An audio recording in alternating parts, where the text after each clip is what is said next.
الحمدللہ الحمدللہ الذی ہدانا سواء الطریق وجعل لنا التوفیق خیر رفیق والصلاة والسلام علی من ارسلہ ہدی وبالاہتداء حقیق ونورا به الاقتداء یلیق وعلی آلہ واصحابہ الذین صعدوا فی مناہج الصدق بالتصدیق وصعدوا فی معارج الحق بالتحقیق اما بعد فاعوذ باللہ من الشیطان الرجیم بسم اللہ الرحمن الرحیم ان اللہ ربی وربکم فاعبدوہ ھذا صراط مستقیم فاختلف الاحزاب من بینہم فویل للذین کفروا من مشہد یوم عظیم۔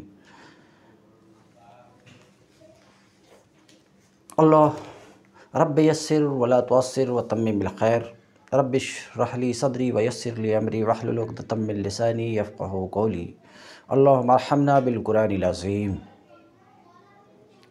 باب العلم انواریہ ایجوکیشنل سوسائٹی و جامعہ انواریہ حیدرآباد انڈیا کے زیر اہتمام تفسیر نصفی کی ویڈیو ریکارڈنگ قسط وار جاری ہے۔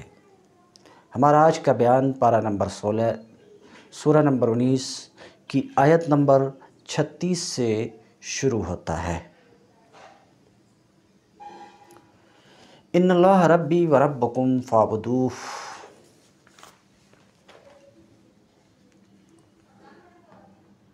عیسیٰ نے کہا تھا کہ اللہ میرا بھی رب ہے اور تمہارا رب بھی، فاعبدوہ، تو تم اس کی عبادت کرو، اس کی بندگی کرو۔ یہاں عیسائیوں کو بتایا گیا ہے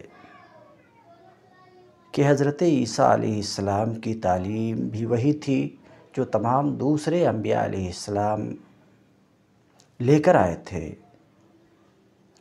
انہوں نے اس کے سوا کچھ نہیں سکھایا تھا کہ صرف خدا واحد کی بندگی کی جائے۔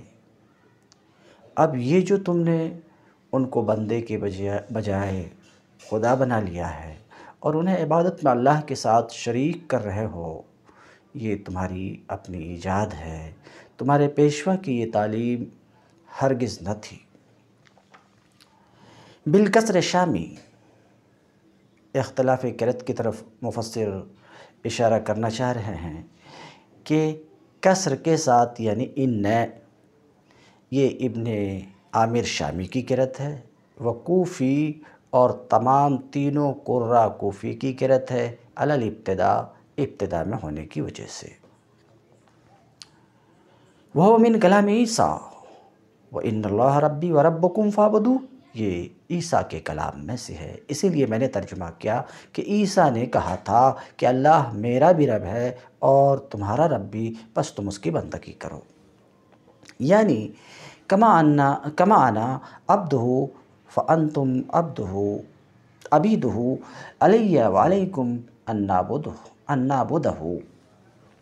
مفسر کہتے ہیں کہ حضرت عیسیٰ نے یہ کہا کہ جس طریقے سے میں اللہ کا بندہ ہوں اسی طریقے سے تم بھی اللہ کے بندے ہو، لہٰذا مجھ پر، تم پر، ہم سب پر واجب ہے کہ ہم اس کی بندگی کریں، ایسا حضرت عیسیٰ نے کہا تھا۔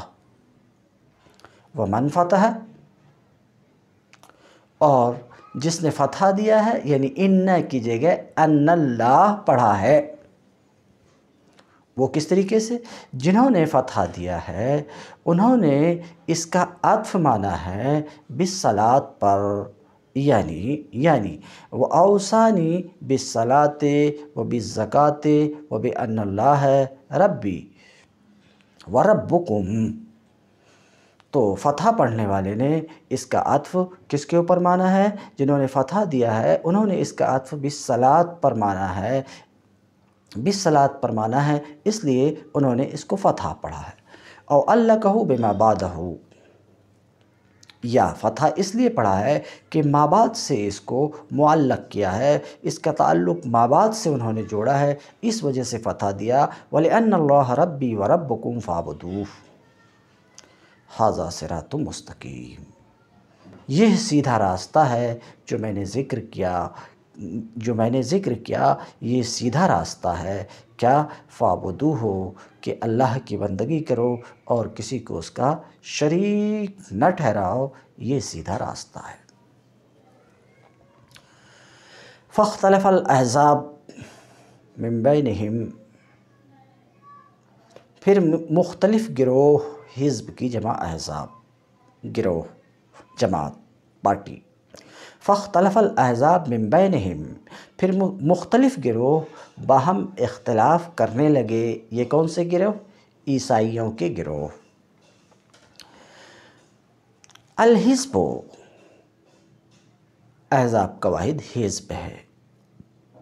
حزب کسے کہتے ہیں؟ الفرقۃ المنفردہ برائیہا عن غیرہا، وہ گروہ، وہ جماعت، وہ فرقہ جو اپنی رائے میں دوسرے سے منفرد اور ممتاز ہے، علیحدہ ہے، اسے حزب کہتے ہیں۔ احزاب، مختلف گروہ اب باہم اختلاف کرنے لگے عیسائیوں کے، کہتے ہیں وہ کتنے گروہ تھے؟ تو اس سلسلے میں مفسر بتاتے وہم ثلاث فرق، وہ مختلف گروہ جو باہم اختلاف کرنے لگے وہ 3 فرقے تھے،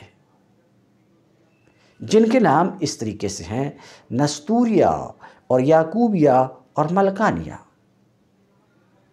من بینہم،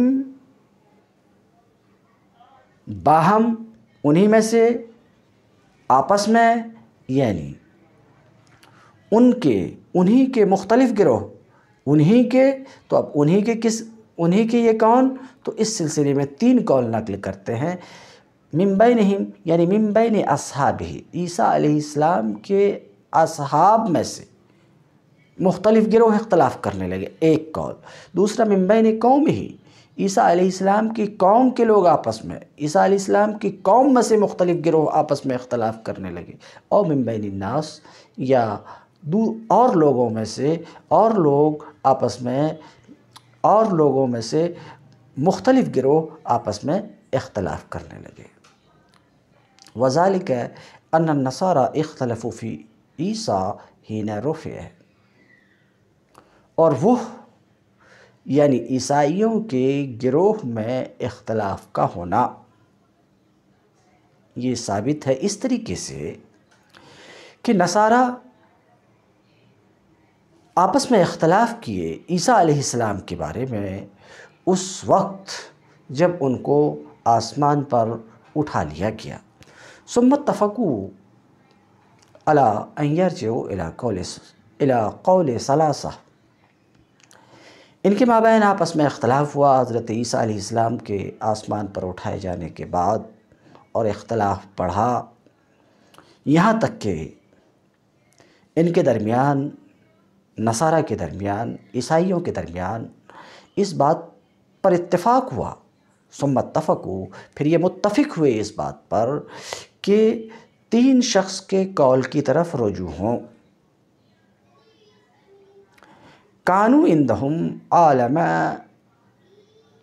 اہل زمانہم، یہ تینوں نصارہ کے نزدیک ان کے زمانے والوں میں سب سے زیادہ علم رکھنے والے تھے۔ ان تینوں کے نام اس طریقے سے ہیں جن کے قول کی طرف رجوع کرنے پر نصارہ کا اتفاق ہوا، جو اس زمانے کے عالم العلماء تھے۔ ان کے نام یہ ہیں: یعقوب، نستور، ملکان۔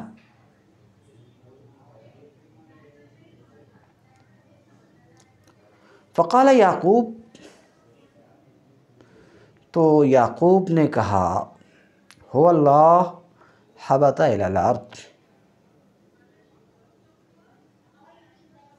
عیسیٰ ہی اللہ ہے جو زمین پر اتر آئے تھے۔ یہ یعقوب کا کہنا ہوا۔ ثم صعد الی السماء، پھر آسمان پر چڑھ گئے۔ وقال نستور، اور نستور نے کہا، کان ابن اللہ اظہرہ ما شاء، عیسیٰ اللہ کے بیٹے تھے، اللہ نے جس قدر چاہا، جتنا چاہا ان کو زمین پر ظاہر کیا، ثم رفعہ الیہ، پھر ان کو اپنے پاس اٹھا لیا۔ یہ نستور کا قول۔ وقال الثالث، اور ان تینوں علماء میں سے تیسرے نے کہا، کان عبدا مخلوقا نبیا فتبع کل واحد منہم قوم،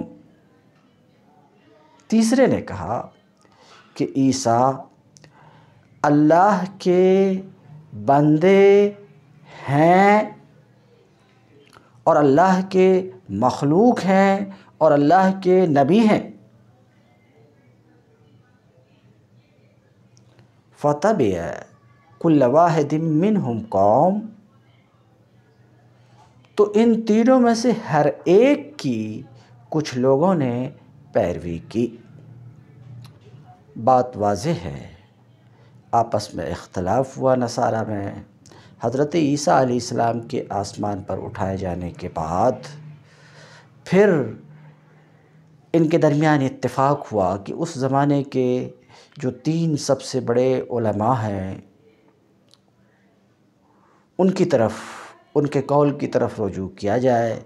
چنانچہ تینوں کے مابین گفتگو ہوئی اور تینوں نے اپنی اپنی رائے ظاہر کی۔ ان تینوں میں آخری تیسرے عالم جن کا نام ملکان ہے، انہوں نے حضرت عیسیٰ کے بارے میں اپنی جو رائے ظاہر کی، وہ رائے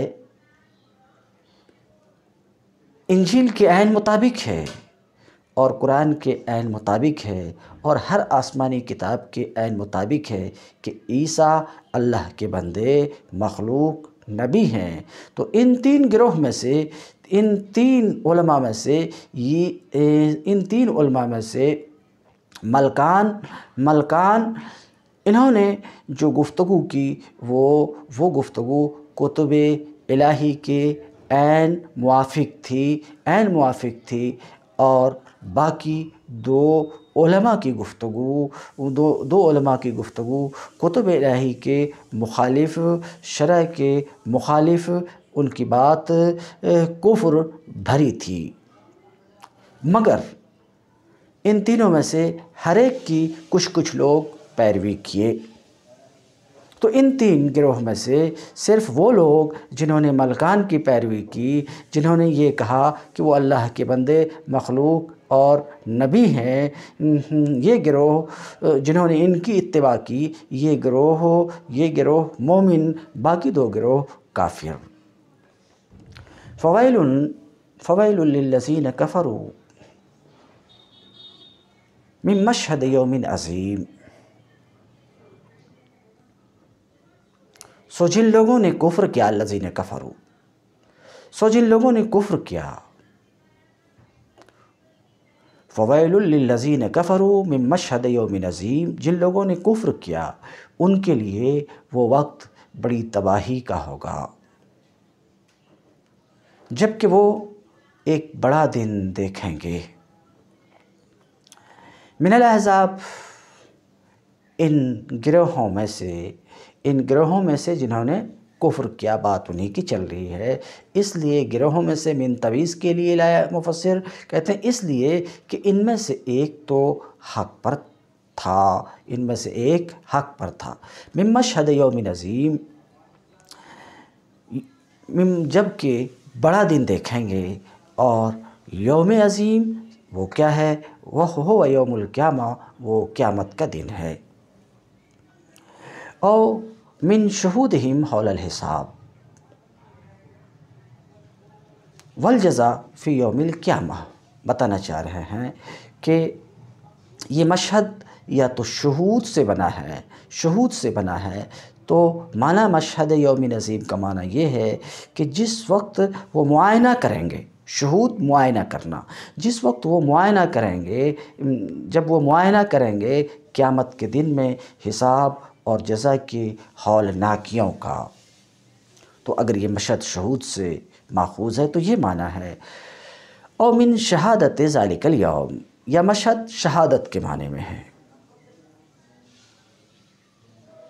ویل ہے ان کافروں کے لیے، تباہی ان کافروں کے لیے بڑے دن کی شہادت سے، بڑے دن کی شہادت سے یعنی من شہادت ذالک الیوم علیہم، اس دن کے ان کے خلاف، اس دن کے ان کے خلاف گواہی دینے کی وجہ سے، وَأَن تَشْهَدَ عَلَيْهِمُ الْمَلَائِكَةُ، کہ ان کے خلاف اس دن فرشتے گواہی دیں گے، انبیاء گواہی دیں گے، اس کے جوارح اعضاء وہ جوارح گواہی دیں گے ان کے کفر کی۔ او من مکان الشہادہ او وقتہا، تو مشہد میں احتمالات ہیں، یا تو یہ شہود سے ماخوذ ہے یا شہادت سے ماخوذ ہے، یا یہ کہ اور دونوں صورت میں مصدر ہے، یعنی مشہد مصدر ہے۔ ایک احتمال یہ ہے، اس احتمال کے بنا پر اوپر کی تفسیر گزری، او من مکان سے اشارہ کرنا چاہ رہے ہیں کہ مشہد میں یہ بھی احتمال ہے کہ یہ ظرف ہے، یہ ظرف ہو، مشہد ظرف ہو تو ظرف مکان ہونے کا بھی احتمال ہے اور ظرف زمان ہونے کا بھی احتمال ہے۔ کہتے او من مکان الشہادہ، یا شہادت کی جگہ سے یا شہادت کے وقت سے، یعنی یہ ظرف مکان بھی ہو سکتا اور زمان بھی ہو سکتا۔ تو ویل ہے کافروں کے لیے بڑے دن کی شہادت سے یا بڑے دن کے شہادت کے وقت سے۔ اویل مراد، یا تو مشہد یوم عظیم سے وہی مراد ہے جو اوپر تفسیر کی گئی، یا یہ کہ مشہد یوم عظیم سے مراد ہے یوم اجتماعہم، ان نصارہ کے اکٹھا ہونے کا دن، للتشاور فیہ، عیسیٰ علیہ السلام کے بارے میں مشورہ کرنے کے لیے۔ اس کو اللہ رب العزت نے عظیم قرار دیا، لفظاعت ما شہدوا بہ فی عیسیٰ، اس بڑی قباحت کی وجہ سے جس کی انہوں نے نصارہ نے گواہی دی عیسیٰ کے بارے میں۔ اسمع بہم وابصر یوم یاتوننا، اس دن جب وہ ہمارے پاس حاضر ہوں گے، کتنا سنیں گے اور کتنا دیکھیں گے۔ بلفظ دیگر اس کا ترجمہ یہ بھی ہو سکتا ہے، جب وہ ہمارے سامنے حاضر ہوں گے اس روز، تو ان کے کان بھی خوب سن رہے ہوں گے، ان کی آنکھیں بھی خوب دیکھ رہی ہوں گی۔ الجمہور علی ان لفظہ امر، جمہور مفسرین اس بات پر ہیں کہ اسمع اور ابصر ان دونوں کا لفظ تو امر کا ہے، ومعنی التعجب، مگر معنی تعجب کا ہے، اور یہ اس وجہ سے کہ اسمع بہم،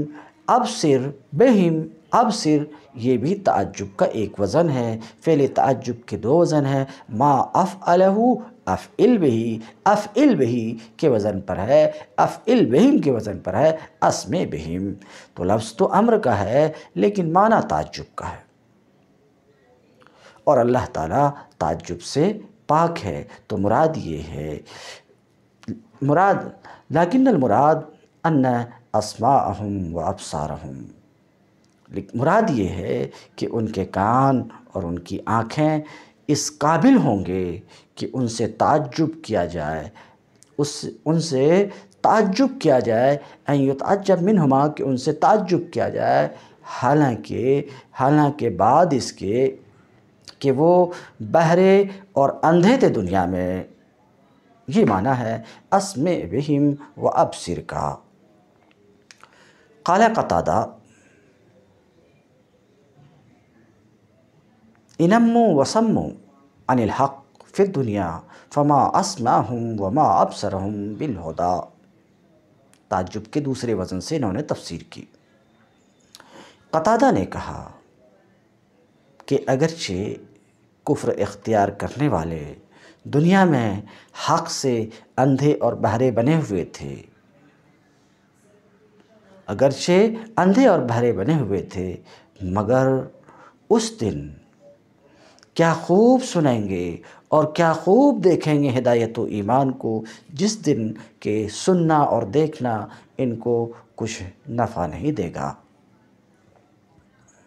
وَبِهِمْ، اسم بہم میں جو بہم ہے اس پر گفتگو ہے۔ اسم بہم میں بہم، اور بہم محلاً مرفوع ہے فاعل ہونے کے بنا پر، یہ اس طور پر جیسے کہ اکرم بزیدن بولا جاتا ہے، زید بہت شریف ہے، زید کتنا شریف ہے، اس کا معنی ہے تو فمعنی ہو کرم زید جدا، زید بہت شریف ہے۔ تو جس طریقے سے اکرم بزیدن میں زید فاعل ہے، اسی طریقے سے اسم بہم میں ہم یہ فاعل ہے اور فاعل مرفوع ہوتا ہے، مگر یہاں پر ہم جو ہے مبنیات میں سے ہے، تو اس کے لیے کہہ رہے ہیں مرفوع المحل، محلاً مرفوع ہے، یعنی مرفوع کی جگہ میں ہے۔ لیکن الظالمون اليوم، مگر ظالم آج صریح گمراہی میں ہے، مگر آج یہ ظالم کھلی گمراہی میں مبتلا ہیں۔ اقیم الظاہر مقام المضمر، اسم ظاہر یعنی ظالمون، اسم ظاہر کو ضمیر کی جگہ رکھا گیا، ضمیر کی جگہ رکھا گیا، ضمیر کی جگہ اسم بہم وابصر یوم یاتوننا الذین کفروا، ما سبق میں ذکر ہوا، انہی کے بارے میں کہا جا رہا، لیکنہم یہ نہ رکھ کر کے لیکن الظالمون، تو ضمیر کی جگہ ظاہر کو رکھا گیا۔ کہتے ہو کہ الظاہر مقام المضمر، ضمیر کی جگہ یہاں پر ضمیر کی جگہ ظاہر کو قائم کر دیا گیا ہے۔ کیوں کر دیا گیا؟ مفسر اس کا فائدہ بتاتے ہیں، یعنی لیکنہم اليوم فی الدنیا، لیکن یہ کافر، یہ ظالم آج دنیا میں ہے، دنیا میں بظلمہم انفسہم، اپنے اوپر ظلم کرنے کی وجہ سے۔ فائدہ بتا رہے ہیں کہ ضمیر کی جگہ ظاہر کیوں رکھا گیا، رکھ کر کے فائدہ پہنچانا ہے کہ انہوں نے ظلم کیا اپنے اوپر، یہ بتانا اپنے اوپر ظلم کیا۔ لیکن یہ کافر آج دنیا میں اپنے اوپر ظلم کرنے کی وجہ سے حیث و ترک الاستماع والنظر، اپنے اوپر ظلم کرنے کی وجہ سے، اس حیثیت سے، اس وجہ سے کہ انہوں نے سننے اور غور کرنے کو ترک کیا، اس وقت جب کہ سننا اور غور کرنا ان کے لیے نافع تھا، اور انہوں نے عبادت کو غیر محل میں رکھا۔ لیکن آج یہ ظالم فی دلال مبین، کھلی ہوئی گمراہی میں مبتلا ہے۔ دلال یعنی دلال عن الحق، حق سے گمراہی، مبین اس کا معنی لغت میں ظاہر ہے، صریح گمراہی، کھلی ہوئی گمراہی میں مبتلا ہیں۔ وہ کھلی ہوئی گمراہی کیا ہے؟ کھلی ہوئی گمراہی جس میں یہ مبتلا ہے وہ کیا ہے؟ تو مفسر کہتے ہیں وہ اعتقادہم عیسیٰ الہا معبودا میں ظہور آثار الحدث۔ کھلی ہوئی گمراہی کیا ہے؟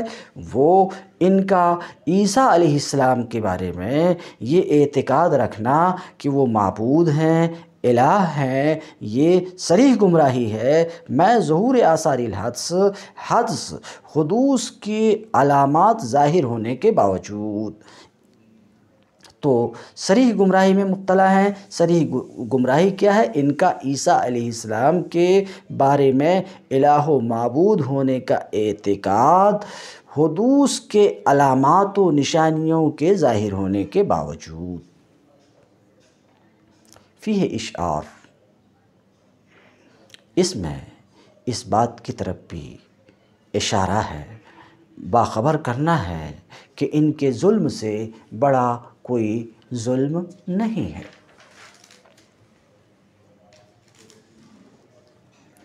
وَأَنذِرْهُمْ یوم الحسرۃ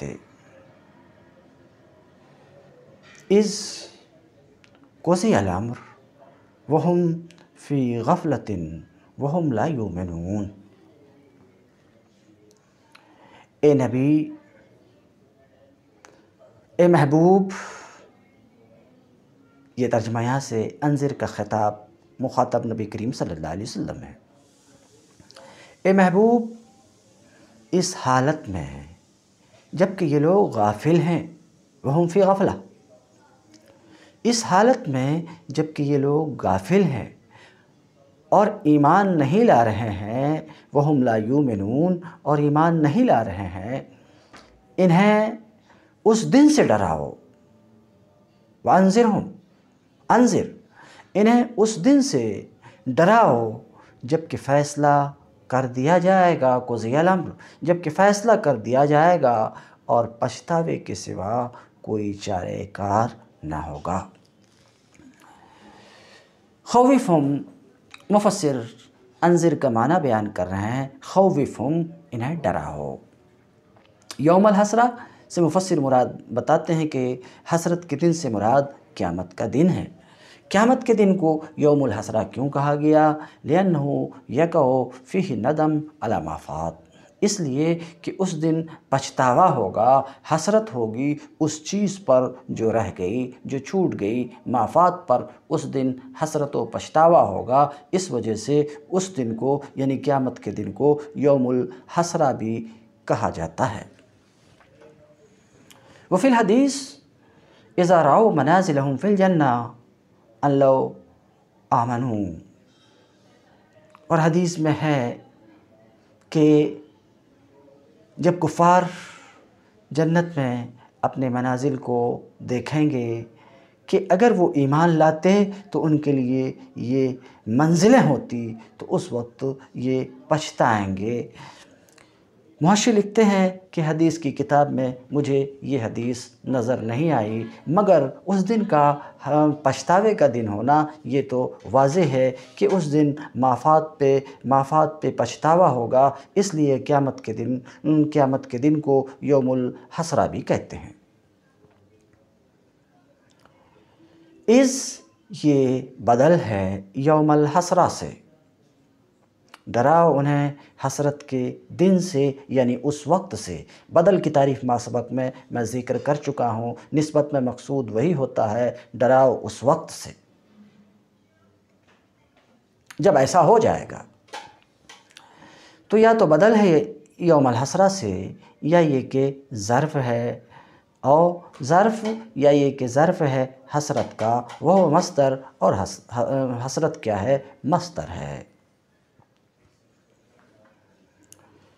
قضی الامر، فیصلہ کر دیا جائے گا، یعنی حساب سے فارغ ہو چکے ہوں گے اور دونوں فریق جنت و جہنم کی طرف روانہ ہو چکے ہوں گے۔ وہم فی غفلۃ، اور وہ یہاں غفلت میں پڑے ہوئے ہیں، کس سے؟ عن الاہتمام لذالک المقام، اس مقام کے انتظام سے۔ وہم لا یؤمنون، اور وہ ایمان نہیں لا رہے ہیں، یعنی اس کی تصدیق نہیں کر رہے ہیں، مان نہیں رہے ہیں۔ ترجمہ میں کر چکا۔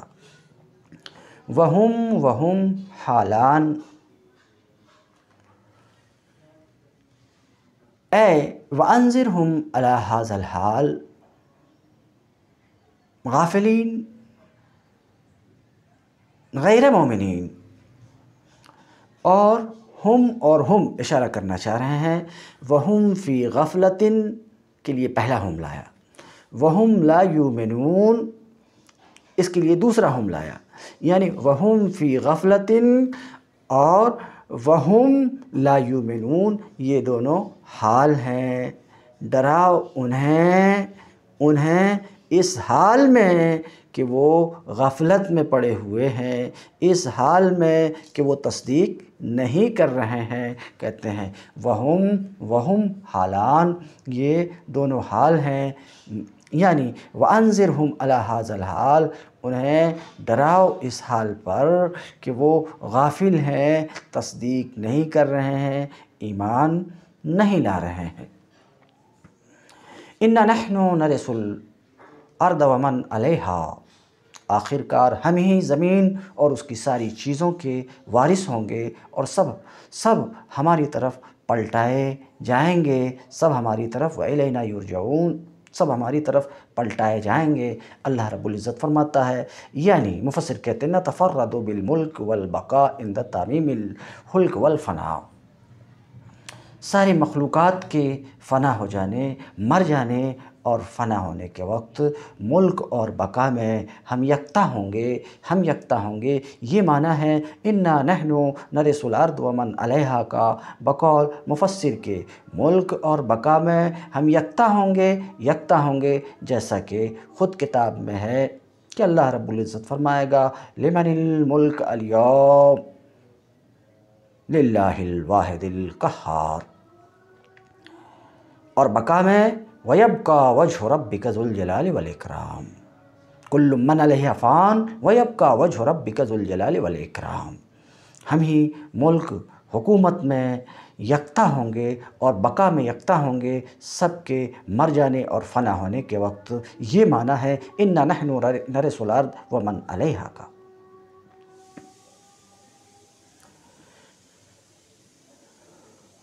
وذکر من لتغلیب العقلاء، یہاں نحن نرث الارض، ہم ہی آخرکار زمین کے وارث ہوں گے، اور ان تمام چیزوں کے جو زمین پر ہے، زمین پر جو چیزیں ہیں اس میں ذوی العقول بھی غیر ذوی العقول بھی، اور من کا حال یہ ہے کہ یہ صرف ذوی العقول کے لیے آتا، غیر ذوی العقول کے لیے نہیں آتا، تو اس کے جواب میں کہتے ہیں کہ یہاں پر مراد زمین کے اوپر جو چیزیں اس سے ذوی العقول بھی غیر ذوی العقول بھی ہے، یعنی من سے ذوی العقول غیر ذوی العقول دونوں مراد ہیں، اور وہ کس طریقے سے؟ وہ تغلیباً ہے، یعنی ذوی العقول کو غیر ذوی العقول پر غلبہ دے دیا گیا اور دونوں کی تعبیر من سے کر دی گئی، یہ کہتے ہیں۔ من کا ذکر یہاں عقلا کو غلبہ دینے کی وجہ سے ہے۔